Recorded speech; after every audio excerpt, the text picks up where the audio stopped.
am I remembering this? So when you're doing diagnostic work on trying to figure out which part of the spinal cord is influencing the body. So you're looking at spinal cord injuries and you're thinking about nerve injuries. This picture is so instructive. So the first thing, remember, it tells you is that the brachial plexus is set up into these very complex connectors. The roots connect to trunks, and trunks connect to divisions, and divisions connect to cords, and the nerves arise out of these cords. You can see the spinal cord segments involved are C5 to T1. And if you memorize this, as I said before, the impression can come across that I could connect any of these as long as there's an arrow there. Anatomically, that is potentially true. But if you actually do track tracing from the muscle back to the spinal cord, the nuances are not exactly the way the image, the diagram shows up here. And so I'm going to show you something here that I think will help. It could be a potential benefit to you later in your lives. I've written it here today, so let's take it to that point, right? So the parts that you're doing in the laboratory, I'm not making you go back this way and find even the divisions, right? You should be able to locate the cords. You found these cords in the lab. And I started each of the groups that I went through in the lab that I talked to, I started you with this nerve, the musculocutaneous. And I said, find this nerve on the bicep, because that's an easy find. And then work your way backwards. So as you work your way along the nerve, you can go back to the lateral cord. And then from that lateral cord, you start to make this M, or this W-shaped pattern. So as you go back to the lateral cord, then you can feed the median nerve. So once you found the median nerve, if you don't go this way to join with the musculocutaneous, you go this way and join with the medial cord. And the medial cord then forms the ulnar nerve. Okay, and then that breaks. And then your lab manual has the radial and axillary and the subscapular nerve. Now, I'm going to show you that today because Summer and I spent a little time with this in lab yesterday, looking at it in the lab manual. So I'm going to spend a little more time in here to try to clear that up for everybody. As you can see, the posterior cord in humans feeds the radial nerve and the axillary nerve. Now, the way the connections are made in the lab manual look a little different than that, and the subscapular complicates it. So we're going to look at that today as well. But I'll just get you thinking about where we are here, the lateral, medial, and posterior cords, and the major nerves. So this is key. Now what you get, the impression you get that I told you last time was, for example, let's say I want to go to the deltoid muscle. The deltoid is fed by the axillary. We found that one. Yes? It goes right into the clavodeltoid on the cat. Well, I want to go to the deltoid muscle, and I know that the deltoid and the teres minor, as well as the joint capsule, are fed by the axillary nerve. But if I just memorize this chart, I see the posterior cord feeds that nerve. True. And conceivably, I see that the posterior divisions of each of the trunks feed the posterior cord, which conceivably means, as a possibility, that all of the segments C5 to T1 could in fact present to the axillary nerve. But that is actually not what happens. That is not what we see in the axillary nerve. Instead, if you track trace backwards from the deltoid, all of the information going to the deltoid comes out of the high portions of the brachial plexus, 5 and 6. But having said it that way, you can also see, I've written it in here for you today, the radial nerve, which does everything extension on my arm, In addition, it does brachioradialis, so it is the big extensor nerve here, the radial nerve, does in fact pick up information from all of the spinal cord segments. So really, as a model for what you mean when you say plexus, the radial nerve is the best example of that. Say, what portions of the spinal cord would influence the tricep? C5, C6, C7, C8, and T1. Okay, so this is very useful, I think, as you're thinking about plexus information. And this makes good sense in the diagram. This one does not, which is why I pointed it out. Now, the other thing you can see here is if you memorize this from top to bottom, you kind of have a general sequence, high to low. For example, the upper portions of the cord feed the flexors. So if you've got a flexor problem, then you think upper brachial plexus. So this is 5, 6, and 7. And median follows. I can follow this down to the median nerve. That's the next step down. 6 and 7. 5, 6, and 7, 6 and 7. I'm moving down the brachial plexus. I'm moving down the spinal cord. But look at what happens here. The median nerve and the ulnar nerve both get information from the lower portions of the spinal brachial plexus. So can you see how that happens? So let's just think about this for just a second. Median does the flexors in the forearm. There are 2 flexors it does not pick up. So if I'm going to do flexion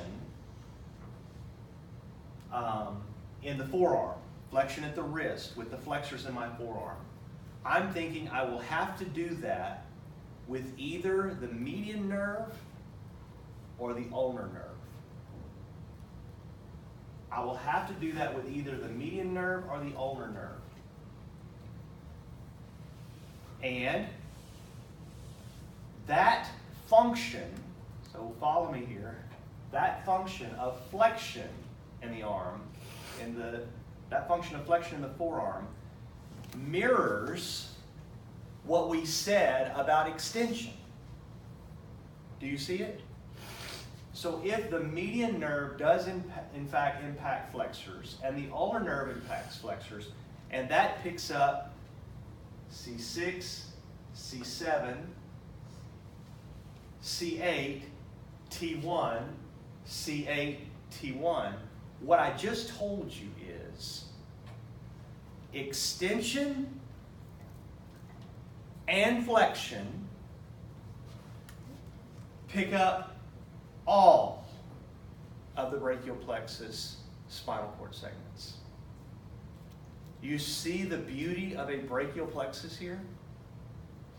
So multiple spinal cord segments doing these functions. Now, there's more to this, obviously.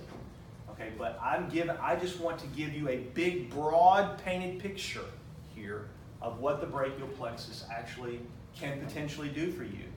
In essence, what we're saying, y'all, is everything from 5 to T1 can pick up the major functions of the arms: flexion, extension. Okay, let's look at some of them. So let's just go through some of these guys. All right. So we started in with the shoulder. Let's go ahead and do that. We started that last time. The external muscle of the shoulder, lateral here, is the deltoid, and we mentioned its attachments. It gets the axillary nerve. Say, the deltoid gets the axillary, and the teres minor gets the axillary. Now, where did I come from on the spinal cord to do that? See, that's a big exception to what we mean when we say plexus. Is that upper or lower portion of the brachial plexus? Follow me now, because I'm going to keep saying this stuff, right? To imprint it into your hippocampus, yeah? Stimulate the glutamate cells so that they make long-term memories. This is upper, yeah? 5 and 6. Okay, so deltoid here, and there's attachment by way of the axillary. Take the deltoid off. I'm on the shoulder now. I told you about the attachments of the rotator cuff muscles. How do you hold the head of the humerus in the glenoid cavity? This is the major piece here. So the cuff tendons, supraspinatus, infraspinatus, teres minor, and subscapularis. These are the muscles of the rotator cuff holding this in place. So, when I finished class last time, I said that's not the only muscle holding this in place. Remember we said the tendon of the long head of the bicep passes up through here. The transverse humeral retinaculum runs from the greater tubercle to the lesser. It staples that in there, and I finished class by saying this. Y'all, if I put a tendon up against a bone, is that a good thing? No, because you rub on the bone and what happens? The bone grows. Yeah? So we don't want the tendon rubbing on the bone. So what do? You guys said cover it with a bursa. And this picture shows you the bursa. It's called a tendon sheath that wraps the tendon of the long head as it passes through here to attach to the rim of the glenoid cavity. So does the bicep contribute to stability here? Does it help hold the head of the humerus? And yes, Jerry, you're right. It does help hold the head of the humerus in place. So I've got rotator, I've got deltoid holding me in place. I've got rotator cuff muscle tendons holding me in place. I've got attachment of the long head of the bicep holding me in place. Now that's not the only things that contribute to stability, because we also mentioned that there are a number of ligaments here. Now when I taught you clavicle, I know this is repeat, don't get bored with me, I'm repeating myself. When I taught you clavicle before, I said this ligament, which is really two pieces, the coracoclavicular ligament, is the ligament that suspends your upper arm. I said the clavicle keeps your pectoral girdle lateral. If you cut it, you just take the pectoral girdle, pull it over. I also said you got to do something to hold the arm up. What's holding this thing up? Well, the only thing attached to the axial skeleton is the clavicle. So that ligament, the coracoclavicular ligament, suspends me. So it's important. Now you can see there are other ligaments here that are involved. This doesn't do quite as much on the suspension thing, right? Because they're named for their attachments. And I don't care about those because they're not as big a deal as the coracoclavicular. But I do care about this one, the coracohumeral ligament, because that one actually goes from the coracoid process, as you can see here, over to the head of the humerus. So you want to say hang on? Yeah. Deltoid holes, rotator cuff holes, tendon of the long head holes, but this is rope hanging on. So the coracohumeral ligament hangs on from the coracoid process to the head. And, as I mentioned to you, not shown here, there are glenohumeral ligaments that extend out of the glenoid cavity and attach to the head of the humerus in order to help keep this thing together. And that's not all, because in addition to the muscles, the tendons of the muscles, the attachments of those, the ligament, the coracohumeral, and the glenohumeral ligaments holding this thing together, in addition to all that, this thing also has a piece of fibrocartilage in it. And that fibrocartilage, as illustrated here, is thin in the center and thick on the edges. Can you see how the diagram does that on purpose? It is called the glenoid labrum. And so if you put something into this, you're not really putting it in there on bone. You're sticking it into a soft piece of tissue, so the head sits in a thin piece surrounded by a thick piece. That stabilizes the joint. So if you dislocate the shoulder, if you knock the head of the humerus out, it is likely in doing so that you will tear the glenoid labrum. Now, where do shoulder dislocations normally happen? Superior, inferior, anterior, posterior, where do they happen? Where does the head normally come out? Anterior and inferior. Yeah, anterior and inferior, that's where it normally comes out. So, where do you normally see tears in the labrum caused by shoulder dislocations? Right here. This is where the tear will normally happen in those shoulder dislocations. So that shows you the tendon of the long head there. There's your coracoclavicular ligament holding on to the conoid of the clavicle and the coracoid process. All right, that's shoulder. Now, let's do this again. At this point, I'm going to start talking about the innervations of the rest of the arm muscles. So, Once again, think with me about major nerves, major cords, divisions of the spinal cord, brachial plexus. Now, I taught you this before, these major nerves, where they are in the elbow. Yes? We've already talked about where they are in the elbow. Yes? Nod with me if that's true. Okay, good. So I'm going to move down now. So there's your axillary there going into the deltoid. And so I'm going to move down this thing and I'm going to start picking up these nerves. I just wanted to remind you of this. Musculocutaneous down here with the flexors, passing lateral forearm sensation. Yes? The next one that we pick up here in the cubital fossa is the radial. Unexpectedly, it comes anterior to the cubital fossa to pick up the brachioradialis. We're going to pick that up here. But when I say radial, you immediately should think extension. And you should immediately think all of the spinal cord divisions. 5, 6, 7, 8, T1, radial. The next one shown here is the median. And when I say median, you should think flexion in the forearm, the contraction of the flexors. And when I say ulnar, you should think flexion in the forearm. There's just a couple. We're just going to pick up the medial head of the profundus and the flexor carpi ulnaris with the ulnar. But it does some flexion, the ulnar does. Tingling, it's the funny bone. It passes posterior to the medial of a condyle. That's a reminder. We did that before. This is where these nerves are. All right, so here we go. From the back, we learned the muscles of the rotator cuff. The supraspinatus, the infraspinatus, and the teres minor. Of the 4 rotator cuff muscles, which one's missing on this picture? Of the 4 rotator cuff muscles, which one's missing? This is a posterior view. The trapezius is off. I see the rhomboids, levator scapula here. You recognize the depth. There's the splenius capitis right there. This is supra and infra and teres minor. I do not see the 4th muscle, the rotator cuff, because it is on the front of the scapula. It is the subscapularis. Okay? So these guys, these rotator cuff muscles get different innervations.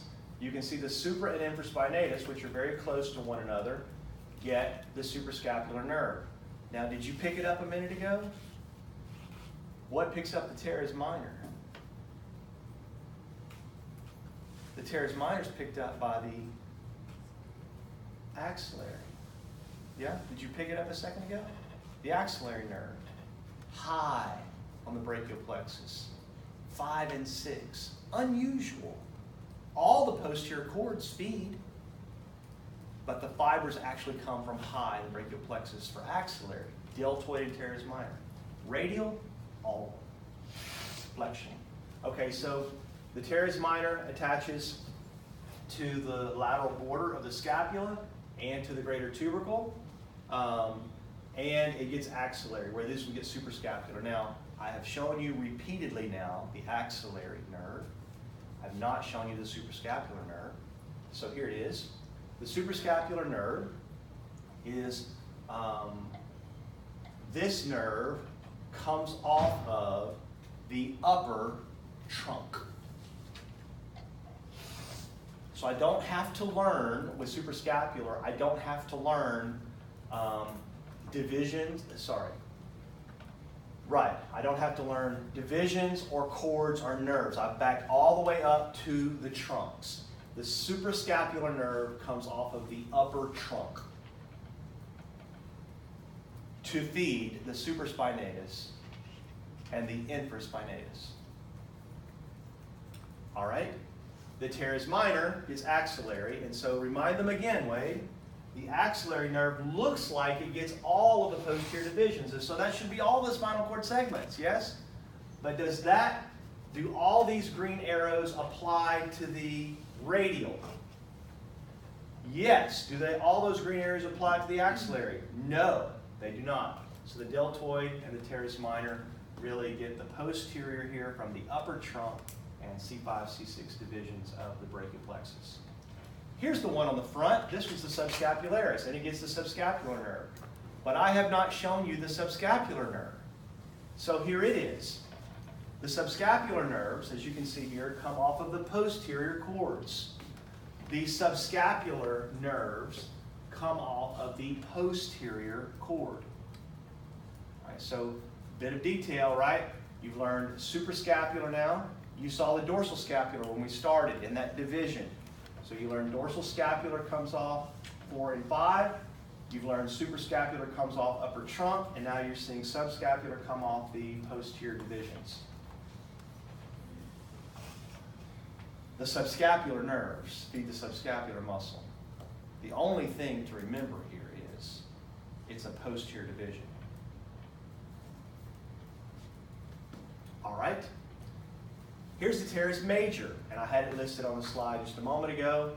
It's getting subscapular, the one we just looked at, and so the teres major also. Now, I would ask you to know, I don't try to beat students up with all the detailed attachments.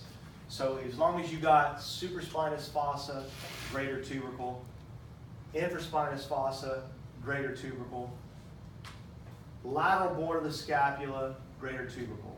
3 muscles in order from superior to inferior, attachments on the greater tubercle of the rotator cuff. That's good. That's all we need there. Now this muscle right here, the teres major, in your dissection can create some confusion. Why is this muscle, which is also attached to the border of the lateral border of the scapula, not part of the support for the joint? I haven't said anything about it at this point. What is different about the attachment of the major that excludes it from the rotator cuff? It has to be its attachment on the humerus, right? This guy attaches near the intertubercular groove. Now, where is that on the humerus? The front or the back? Where's the groove? It's on the front or the back? Where's the intertubercular groove? So the greater tubercle is lateral. The anterior or lesser tubercle is anterior. That's where the subscapularis attaches. The bicep tendon, the long head, passes through that groove. And at the floor of this groove, near the intertubercular groove, we're going to put the teres major. We're going to put the pectoralis major. We're going to put the latissimus dorsi. And in the lab, I have made a point to show this. Every time I sit down with a kid at the lab and we're looking here at the attachment, when I'm going into the brachial plexus, I show them, you see the pectoralis major across here? What else is passing through here?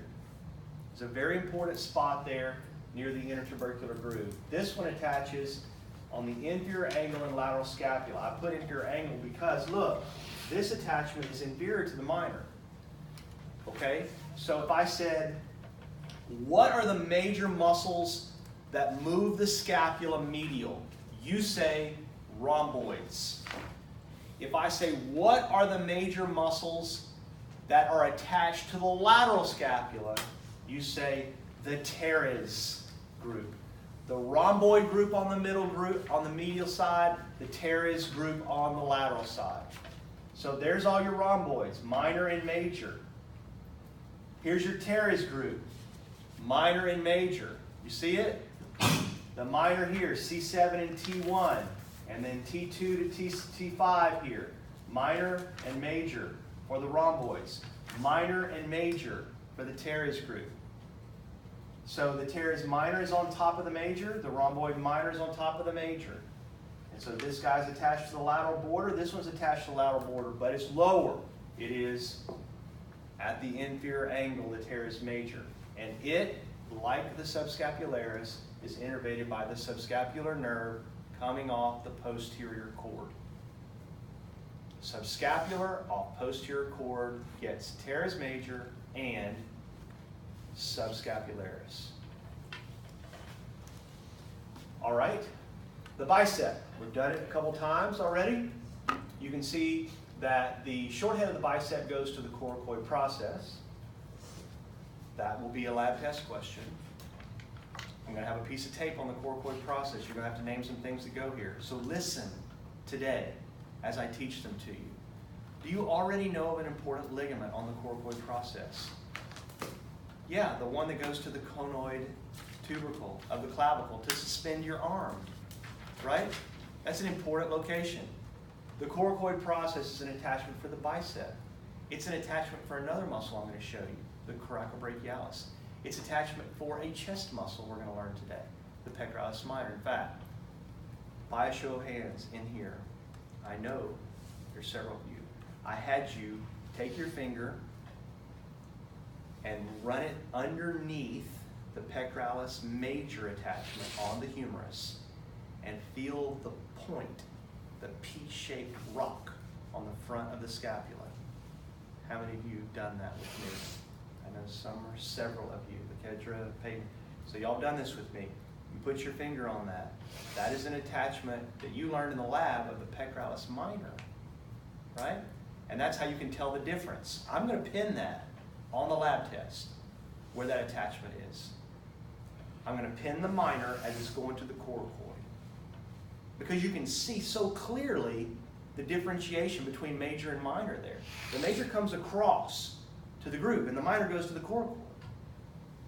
So learn them as we go. The bicep is attached here. The coracobrachialis is attached here. And so the coracoid process is a very important piece of the scapula.